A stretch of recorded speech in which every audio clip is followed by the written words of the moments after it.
Hi everybody, my name is Anna Duxbury. I'm a clinical psychologist and I work for the Lancashire Emotional Health in Schools and Colleges service. If you're seeing this video, it's probably because you're a parent or a carer of a child in a school in Lancashire, and the school has maybe signposted you to this video for some support around your child or young person's emotional well-being. So there's a series of videos that we do. This one is on supporting children and young people with their resilience. So over the next 20 minutes or so, you're going to hear about some ways in which we can help to support our children to develop resilience. So the first thing that I want to start off by talking about and explaining is the idea that when we're thinking about supporting children's resilience, it's really important to think about security and how safe our children feel in the world. Children have to feel safe with people, with their caregivers, with other people, with the world around them, in order to be able to build that resilience. So what this image is showing is the importance of having a secure base for a child. So the importance of having somebody, hopefully more than one person, but people who are able to provide that safe, secure base for a child. It's a safe haven, and it's represented by the hands on the diagram. This is a place where a child feels protected. It's a place where they feel comforted. It's a place where someone is able to help them make sense of the feelings that they might be experiencing. And it's a place in which they're, I guess, praised, where people tell them that, you know, they're delighted by them, that they're good enough, that they're worthy. It's a place where essentially this child feels loved. And it's really important for this child to have this secure base. What's also important is that this child is able to explore the world outside of the secure base, that they're able to, I guess, test out the world, to have a bit of an exploration, to have challenges and to experience new things. But whilst that's happening, the person who is a secure base is watching over them. They're helping them, they're making sure that they're okay, that they're not pushing too far in their exploration. They're helping them, again, they're praising them with their exploration. They might be enjoying their exploration with them as well. And at any point where that exploration feels like it might be a little too much, where that child needs a little bit more sort of support, they're able to come back to that secure base, to that person who offers that security and that love. So when we're thinking about child development, when we're thinking about child emotional well-being, this idea is, I think, key to a lot of things in terms of emotional well-being. Security, safety, feeling like you are loved, that you have somebody to go to, is super important, and particularly important when we're thinking about resilience.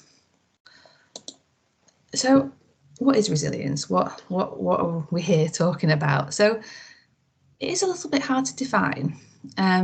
But essentially, resilience is the process of doing well and adapting positively in the face of risk and adversity. So throughout life, we will all experience challenge at times. There'll be things that happen that feel difficult, that it's hard to face, that feel risky, that maybe feel unsafe.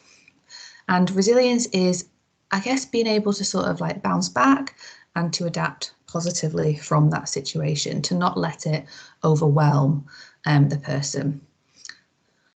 Resilience, however, is best understood as a process rather than a character trait. So none of us are born with the ability to just be able to bounce back from difficult things, to just be able to adapt positively to difficulties that happen. It's a process in which we learn how to do that, and we learn it through people around us, through having those safety systems in place. So it's not something that you're either born with or not. It's a process that all of us will learn over time through our experiences. Now, we can't show resilience without challenge. There has to be, I guess, a bit of challenge there to be able to develop that resilience, to be able to do the bouncing back. It does, however, become very hard to build resilience if we have too much risk or challenge. So if there is something happening in a child's life that is too risky, that is too much challenge, then it is very hard to build resilience because you feel overwhelmed by that challenge and they'll feel overwhelmed by the risk. And we can show resilience, and our children can show resilience in one place or at one time, but struggle at another time. So, you know, you might have a child who on the football pitch, maybe there's a challenge that happens and they're able to bounce back from it. They're able to quickly sort of get back up and carry on. However, it might look very different in a maths lesson or an English lesson. So resilience can look different at one place or one time. And when it comes to thinking about challenge, about risk and resilience, I think it's really important to think about it as a balance. So there's something about stretching children, giving them challenges. It's important too, but we don't want too much risk. Too much risk and the child becomes overwhelmed and fearful, and resilience becomes very difficult to develop. So if the child is in a situation where they're thinking, you know, I'm very unsafe, nobody is here for me, I'm alone with this challenge is just too much, it becomes very difficult to positively adapt to that, as it would for anybody. So there is something about there being too much risk, too much challenge in a child's life that means it's very difficult to build resilience. So we want to keep an eye out for the risks in children's lives, what is going on for them, what things are happening around them. Equally though, too little risk, if our children have no challenges, never have any activities that sort of stretch them, and then the child becomes fearful that way. They're scared to do things alone, scared to try things out, because they've never had to fail before. So resilience then becomes difficult to develop. So it's this constant balance of activities that stretch, but don't snap the child. Too much risk, too much adversity, too much challenge, the child is going to become overwhelmed. Too little, and the child might become fearful. So how can children and young people develop resiliency skills then? So I think it's really important to keep saying this, but children and young people are not going to develop resiliency skills just on their own, just because they were born with it or because they can just think positively and become resilient. It has to be done with other people around them. And on this image, you'll see there's something really important about the community around them. So that's the blue part. The family that's around the child, that's the orange part on the diagram, and how those things then affect the individual child, which is the green part on the diagram. So thinking about the community, if a child is enjoying school or college, a great place to start to build up resiliency. So when you're enjoying school, often in school, there are a lot of activities that challenge. That's kind of what school's about, both academic and also maybe sport, music, things like that. So really important to have some enjoyment of school and college. Things like physical activities, so being able to get involved in physical activities, hobbies, interests, to develop again those skills, teamwork skills, playing some kind of sport. Again, it's going to sort of just give a little bit of challenge to stretch that challenge and help to promote resiliency. And the importance of supportive social networks, and we cannot emphasize this enough, this idea of feeling like you are loved and cared for in the world, that you are safe, that it's okay to explore the world because there's somebody there helping you, there's someone there alongside you, alongside the child to have a go at some of these activities that stretch. Again, that's the same for families. So having good relationships within the family, knowing that your parent, your caregiver, your siblings are supportive, care for you, are there for you, that when you have a go at activities, there are people there to watch over you and to be able to support you with it, with those challenges.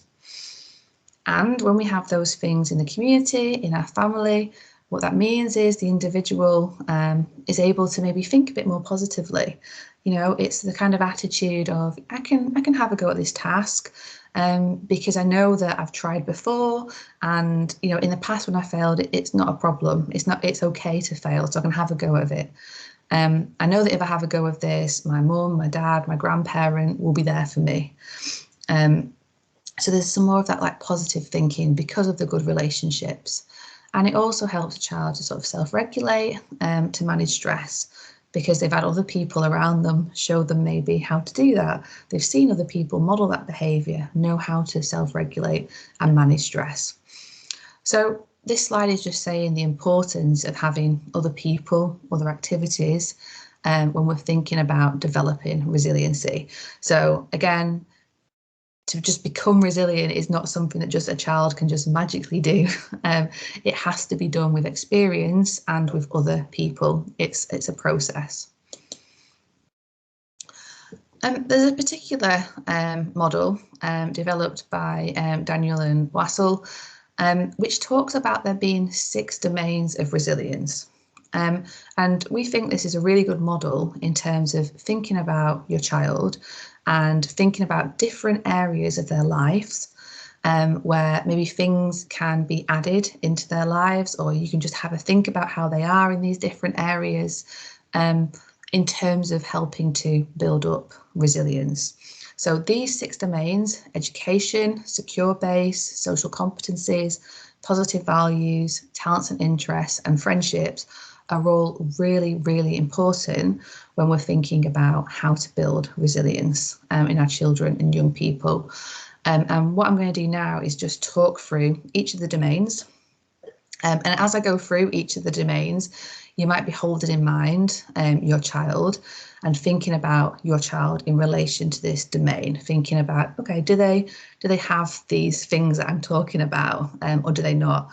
And if they don't, that might give you a bit of a clue as to what you might be able to do to increase resilience and to support your child increase resilience.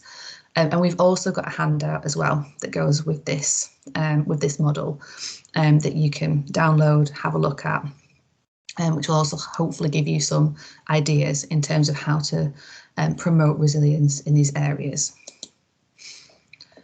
So the first thing to think about, the first domain, and it's linked to the first slide that I spoke to you about in terms of that idea of the security, and that is just the absolute importance of having a secure base for the child. When we think about resilience, when we think about developing resilience, a child needs to feel safe. Like I said, if they're overwhelmed by risk, overwhelmed by stress, by challenge, resiliency isn't going to develop because the child is overwhelmed, so they have to feel safe. So the question you might want to ask is, does my child feel safe and secure at home, at school, and in their community? And things that might help with this, like what can help safety at home, might be, having like routines at home that you stick to. So it might be like a regular bedtime. It might be familiar meal times. And it's trying to be sort of consistent and reliable and keep promises that you make to them. So just being that safe, consistent, reliable person. It's about being available for your child when they want to be with you. That can be very, very difficult in the modern world. None of us are there 100% of the time. And, it's not about being there 100% of the time, because that would be very difficult to, if you have work or other children or other things going on. But it's trying to be available as much as you can, and the times when you're not available, making sure that, can I come back to this at a different time? Can I make sure that I'm still holding my child in mind? They've known that I've not forgotten about them and will come back to them. So, it's making the most of the relationship, making sure you make space for time together. Again, that can be difficult, with things like work, if you have more than one child, if there's other stressful things going on in your life, but just that importance of the good relationship and the having time together. Being the champion, praising them, supporting them, taking an interest in the things that they're doing. And often just listening can be enough. Listen to them when they tell you what they're feeling, what they've been up to. It's not often, it doesn't always have to be about solving problems all the time. Sometimes it can just be listening to the feelings that your child has. And, it's simply making sure that they have space at home where they can feel calm and can feel happy. So when we say secure base, those things are the things that I'm talking about. It's a child that, whether they're at home, they're at school, they're in the community, has somebody that is reliable, that is consistent, that there's familiarity, be that bedtime, be that mealtime. It's about having people that will listen to them about their feelings, about their worries, about any problems that they might have. And it's about having good relationships with people at home, at school, in their community, people that will praise them, that will support them, that will be there for them. So when we're talking about security and secure base, those are the things that I mean. So the second is education. So thinking about, does my child have an interest in school? Again, does the child have support from school to, when they're at school? Do they have support from me at home, support from the wider community? And are there any other wider opportunities to learn and develop skills? So what we say for this one is to try and give positive messages about school and going to school. It might be that you didn't enjoy school. It might be that there are some aspects of school that you maybe don't agree with or that your child doesn't like, but it's trying to give them the opportunity to enjoy and engage there. It's talking to your child about what they like about school, their favourite lessons, favourite teacher, what do they like doing there? For some children, I think it is fair to say that there might not be a lot that they do like about school. So then it's, can we find other ways that they can learn things that they're interested in and that are useful for them? Is it doing some baking at the weekend and reading the ingredients list, making something together? Are there wider opportunities to sort of learn and develop those skills? Are there extra things in the community that they can do that helps them to learn things that they find interesting? And it's always, I guess, about trying to have some form of dialogue and communication with school as well. So if there are difficulties, it's talking to the school, to your child's teacher, head of year, key worker, whoever it might be at the school, if you do have any concerns, and just trying to be, I guess, on the same team with school as well. The other really important domain when we're thinking about resilience is friendship. So how are your child's friendship and their friendship skills? And again, is there support from school and family for friends and relationships? So this is, talk to them about who their friends are and why they like them. Try to encourage your child's friendships, help them spend time with friends outside of school if they want to. Can you invite a child round for tea? Can you go to the park together? For older children, can you encourage them to go to the cinema, to Mega Bowl, dropping them off, helping them out get there, and whatever it might be, but just trying to encourage those child's friendships. And I guess if your child is having difficulties with friends, it's trying to listen to their concerns. And potentially talking to school is necessary. And again, trying to be on the same team and coming up with plans about, okay, how can we try and encourage and support friendship development? Another key area when we're thinking about developing resilience is thinking about their talents and interests. So what are your child's talents and interests? And again, it's about the support. Is there support from home, from school, the community to develop those talents and interests? And do they have opportunities to develop new interests? So, what is your child good at? And can you help them spend time doing this? Talking to their teacher about what they're good at in school. And again, are there ways you can encourage these talents and interests at home? This is the idea about children having a bit of self-belief, about knowing that they are good at something, that there is something sort of positive in their life, something that they have purpose to and meaning, and trying to develop that self-esteem. There might be lots of things that your child might find difficult. And sometimes when there are lots of things that children find difficult, the story about them often becomes quite problem saturated, like it's full of problems, it's full of negativity. And it can be really hard for a child to know what they're good at or to even believe they're good at anything. So to try and find something, a hobby, an interest, a talent, and to spend time thinking about encouraging that can be, I guess, a relief from a more difficult, problematic story that your child has. And if possible, it's trying to give children new opportunities to try new things that they might not think about doing. That might be a new sport or club, trying to go to new places. And again, schools can often be quite good at signposting to maybe activities, clubs that are either free or low cost, or that, there might be things in the community, things happening that you can take children to. But again, it's just about thinking about, what is my child good at? What are they happy doing? It's really important in terms of helping them to develop resilience. The next one is positive values then. So does a child understand morals and rights and wrongs? Do they understand or show empathy, helping behaviours? Are they able to comfort others, share with others? And again, are those values shared by other people in their lives? So again, at home, can you encourage things like helping others, sharing, showing kindness, looking out for other people? That could just be saying, hello to the neighbours, saying, are you okay? Is there anything that I can do for you today? It could be doing that for a sibling or for a parent, for a caregiver, a grandparent. Can you be a sort of good role model as well for this and let your child see you doing these things, helping others, sharing, showing sort of empathy for other people, understanding why people do the things that they might do. And again, can they take part in things helping others? So, that might be giving something to a charity shop, giving some old clothes or old toys to a charity shop. It might be helping out a neighbour.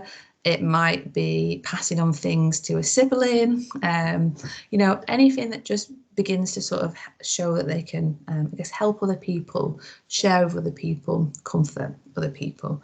So having these sort of positive values. And last up is social competencies. So this is about helping your child learn skills like sort of autonomy, independency, self-control, being able to, resolve conflict. It's about them having a sense of purpose in the world. So this might be things, like talking to your child in school about whether they can be involved in helping other people. Buddy systems, prefects, other volunteering. So doing, social things that gives them a sense of purpose. I guess quite similar to the previous positive values one. But can they get involved in the helping of others? Can they help out at home with appropriate chores? Learning things, I guess, for the autonomy, independency. Can they do appropriate level of chores? When arguments or conflicts happen, it's making sure that, we talk to our children afterwards about, what happened, how did that feel? How did that make the other person feel? What could we maybe have done differently in that situation? What could you have done differently in that situation? And again, it's trying to be a good role model ourselves when it comes to solving problems or dealing with conflict and disagreements. Trying to sort of think through disagreements, trying to come to some sort of solution with the other person that might be with, and promoting that to children and showing them, that I can do this. This is how we have like a nice conversation when there's difference and when we come to some sort of compromise or solution. because there is always conflict and arguments and difficulties, but it's about how we sort of resolve those things, and showing our children how to do that. So those are the 6 domains of resilience that we would say are important to think about. So if you're thinking, my child has difficulties with resilience skills, I'm worried about how resilient they are, we would say have a think about these 6 domains and have a think about, okay, how can I support, how can I nurture, how can I encourage things to happen within each of these domains? Because like we said, a child needs support, guidance, other people to be able to help them develop resilience. So when we're thinking about improving resilience, then we are trying to reduce vulnerability and risk. So as I said at the start, if there is too much risk, too much challenge, too much adversity in a child's life, and they're overwhelmed by stress and difficult life situations, it becomes really difficult to develop resiliency. So the first step is to try and reduce some of that stuff, to make the child feel, I guess, safe. So it's trying to reduce those number of stresses, but it's still offering appropriate challenge when necessary. So activities that stretch but don't snap the child. It's increasing the available resources and opportunities that the child might have, like we said, through things like friendship, talents and interests, just having more opportunities. And it's helping a child to develop coping skills, be that through modelling, be that through talking them through situations, and ways to make use of the available resources that they have. So when we're thinking about, okay, how can we improve resilience, we want to be asking ourselves these questions. So how can I support, how can we support a young person to feel more secure? How can I support my child to feel more secure, more safe in the world? How can I help them better engage with their education? How can I help them improve their friendships? How can I help them better develop talents and interests? How can I help them develop more positive values? And how can I help them improve those those social behaviours? They're the things we want to be asking ourselves. And hopefully we get to a point where a child is able to say these 3 things, and this would let us know that they're in a place to develop those resilience skills. So this is a child, I have people who love me and help me. I am a nice person who treats others well. I can control myself and can do things well. So this is a child who has other people around them. They feel safe, they feel loved, they feel supported. It's a child who has been involved in activities, who has been around other people, who have had those social behaviours of helping others. They start to believe in themselves. I am a nice person, I'm worthy, I'm good enough, I treat other people well. And it's a child that has, through experience, through seeing how other people do it, through I guess the seeing the other people and the modelling that they do, and being taught some of these skills, I can control myself and can do things well. So I hope that was helpful in terms of thinking about how you can support your child to develop those resiliency skills. There is a handout that comes with this video, which you should be able to download, and there'll be a link for it in the same place that you found this link for the video. If you do need any sort of further support after this, I guess first protocol is speaking to the teacher, the SENCO at your child's school. It might be that you're thinking that you need, I guess, medical support, and that would be speaking to your GP about how your child is doing and any possible referrals that they can make. And there is also a website that you can go to, which is www.healthyyoungminds.lsc.co.uk. You should be able to see that on your screen.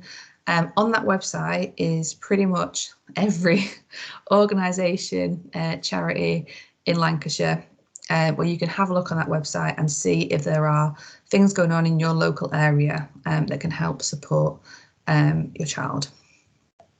Thank you very much for listening.